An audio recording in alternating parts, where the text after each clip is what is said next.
In our news recap this week, we're going to be looking at the new bits of information that we've had about the upcoming Ampere launch by Nvidia that should be this next week on the 1st of September. We're going to be looking at the latest information that we've been given, as well as some other tidbits like an interesting new Witcher game, some part shortage at motherboard manufacturers, and a very interesting upcoming software for Ryzen that's going to help you get some more extra performance out of it.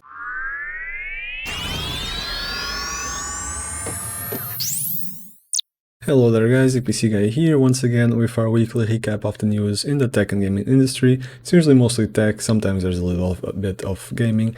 In any case, as you can expect, and as it has been the case in the past few weeks, most news or leaks have been dominated by Nvidia and the upcoming RTX 3000 lineup launch. We should be hearing a lot more about it on the 1st of September, which is just around the corner, a few days from now. In the meantime, we have been having some little tidbits of information, although nothing really official. Obviously the leaks keep coming and I will cover them at the end of the video as to not confuse it with the confirmed information. But for now, let's see what we have been given this week. Highlight of the week definitely goes for Nvidia themselves actually confirming some things that we have been seeing in leaks and unconfirmed information for a while. They have launched 8-minute long, I believe, video that was mostly detailing challenges and solutions over the years for things like cooling and board design and that sort of thing. And at the end of the video, we had some very interesting tidbits of information about the RTX 30 generation, which will be announced, like I said, next week. But they have, for example, confirmed the 12-pin connector that we have been hearing so much about. It is actually going to be mounted vertically like this on the PCB. This is a screenshot of the video. It's hosted on video cards if you want to read more about it. It's going to be vertical like this as to save space on the PCB, and it also shows that design that we have been hearing about the PCB actually being cut in a specific shape to accommodate some better cooling elements. It seems to be true considering the shape of PCB that we see right here. We also have seen some other interesting tidbits, like for example that the design of the cooler shroud that we saw leaked some time ago is probably true, because this is actually a GIF cut from the video that they put up, and you can see right here that that's kind of similar to the board design that we saw leaked not so long ago. And well, everyone found it strange at the time. I still think it's not aesthetically the most pleasing, but the cards will most likely come with a very steep power requirement. As you might have seen on the screenshot from the video, the one that shows the 12-pin connector, you might have seen there that it said that the adapter was included, so that much is good news. But also, well, a few days before this announcement, so kind of confirming beforehand that there was going to be the said 12-pin connector, Seasonic also kind of showed their own 12-pin connector. It is one that as opposed to the adapter, because the adapter that Nvidia will include, it will take 2 of your 6 pins and convert them into 2 of your 8 pins, and convert them into the 12 pin to plug on the graphics card, so you can use it with any PSU. This Seasonic adapter, it plugs directly on your PSU and has the 12 pin at the end. This means that you'll have less cable clutter, but obviously this is something that's only going to happen with Seasonic PSUs, although it's not crazy if other brands are going to be doing the same.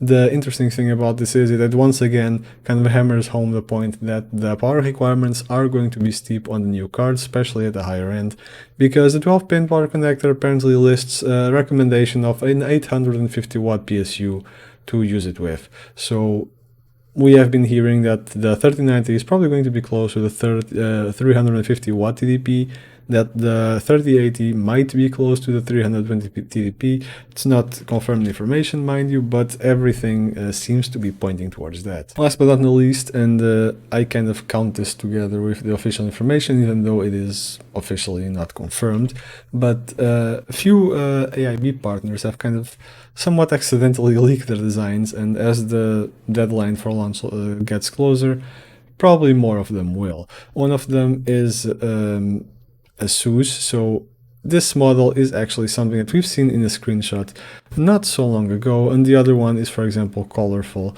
that also listed a few cards on their website for sale. There's also been a Twitter post, like from the one from Zotac, that shows a design like this. It's not confirmed if it's actually real or not, but it's something that you might see from third-party manufacturers. Now, for a quick step away from Nvidia's graphics cards, there is a new software in town that's probably going to help you squeeze some extra performance out of your Ryzen processors, from the maker of the DRAM calculator for Ryzen that helps you figure out what the best RAM configuration is for your system. There comes an overclocking optimizer called ClockTuner.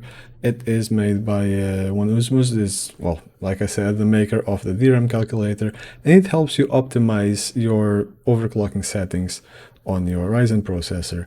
There has been a video from LTT to help you kind of set it up and show you how it works, so make sure to check that out if you are interested. In any case, the most interesting thing about this is that it is pretty automatic, and even if you don't change anything, it's still going to help you get some better results out of your processor. Now, it will make it run faster. It will probably save you some energy and improve the cooling because of saving that energy. So definitely worth trying on your Ryzen CPU if you have one. I don't have one, so I cannot test it, unfortunately. What is interesting about this is that it's not the type of overclocking that we're used to. They just bump up the power and you get a little bit more performance. It actually optimizes each core and each core complex one by one, how overclocked it can be to get the best results. There are, for example, records of 3900X getting 7% performance increase with a power reduction of 9.5%. So that's actually pretty impressive that you're getting so much more performance at such a reduction in power consumed, so definitely worth trying out. This next piece is kind of ironic in how parts shortage can actually help you get better quality things. In this case, there are reports that some motherboard manufacturers, particularly Gigabyte is named on this article, they due to a part shortage on doublers, they are manufacturing their VRMs with actual full-on power phases and not doubler power phases, which for those of you interested in what that means, it means that the power delivery is actually more stable and well, just better power delivery all around. The downside is that they get a little bit more expensive, but it probably does not make it much of a difference. We're talking about you know, a couple of dollars perhaps for a much better product that we're going to give you a much better overclocking results and VRM temperatures if you are interested in that sort of thing. So maybe it's not all that bad. Things continue to look good for TSMC after their well, past few years of increased success and the great results they're having on their process nodes. They are now announcing that they have a better yield rate already on their 5nm node than they had on the 7nm node at the same point in time of their development and lifetime. They released a few graphics seeing how the trend has gone over, you know, each time that those nodes were introduced, and the 5nm at the same point seems to always have a lot less defect density. This means that they are able to get more working processors out of one wafer of silicon, which in turn means that the costs for those are lower than they would be otherwise. How this is going to be transmitted in terms of consumer cost is a whole different story, because there obviously are a lot of sides to that aspect. Development, there's the companies themselves like Intel, AMD, etc. that actually sell the chips, so it does not necessarily mean that you're going to have any cheaper products or anything like that, but it is a good indication. It means that at least there might be less of a stock shortage in periods that a lot of chips are bought. And a little bit of gaming news before we actually go into the last topic, which is the Nvidia leaks. Witcher is getting a new game apparently, coming soon, it still says, and it's a bit different than what most people would expect. So if you're a fan of Pokemon Go, you might be interested in checking Witcher Monster Slayer, which is going to be a mobile phone game, also in the augmented reality style. I am curious to see how the gameplay is actually going to be, and if I am going to be seeing people throwing their phones around in the middle of the street. They actually have interesting, let's say, trailer, although it does not actually show anything in terms of gameplay or anything of the sort, but it does kind of tell you, well, the kind of game that it's going to be, really. So now is the time to actually head into the unconfirmed stuff territory, and I've read all this kind of stuff in multiple sources.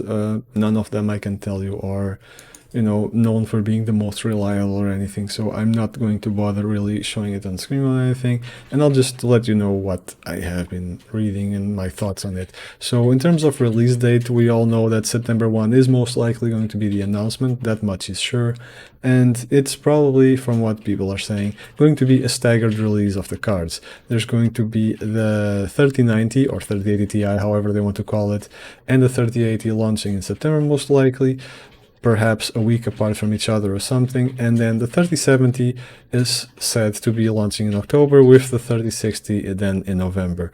It's not known, I have not read anything about products lower down the stack, like 3050s or anything of that sort, so nothing much I can tell you guys about it. They will probably come in time, but not at the first wave, most likely. Next up in line of the things people want to know the most is most likely the price. So the general consensus right now is that we are looking at the 3090 being around the $1,400 for the Founders Edition. Could be true, could not be true. I am still, to be honest, quite confused a little bit on terms of what kind of place on the stack is the 3090 supposed to take. Is it supposed to be the successor to the 2080 Ti?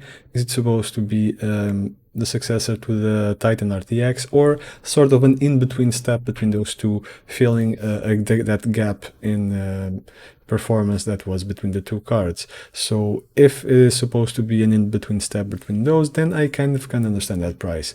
If it's supposed to be a successor to the 2080 Ti, then I think that price increase is pretty massive, considering that cards are already vastly overpriced as it is right now. And if they're going to be bumping up to $100, then it's pretty crazy, especially in the current economic climate. But the cards sell, so I can see how Nvidia wants to milk as much as they can out of it. I've also seen talk of the 3090 being around the 2000, but that's probably not going to happen unless it is meant really as the replacement for the Titan RTX, which we'll have to wait and see the specs to actually figure out what Nvidia actually wants to do with this card. It has a crazy amount of memory, 20 something gigs, so that seems kind of excessive for a consumer card, unless they really want to future-proof it somehow, but it really seems to me like Titan territory, and not so much the 80 Ti level, but we'll see what Nvidia does with it.